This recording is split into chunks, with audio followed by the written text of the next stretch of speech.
Arkadaşlar. Ya ben ne yaşadım ya. Bak uzun zamandır girmiyordum. Gireyim dedim, tamam mı? Bak. Bak ne çıktı. Bak ne çıktı.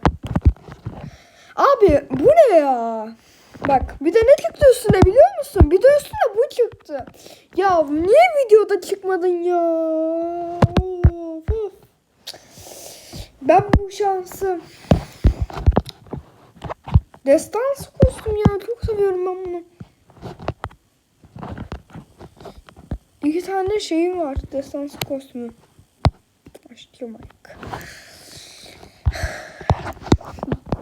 Videoda çıkmadı. Ama çok iyi lan. Bir şey yok. Neyse o kadar da. Abone olup like atmayı unutmayın. Ben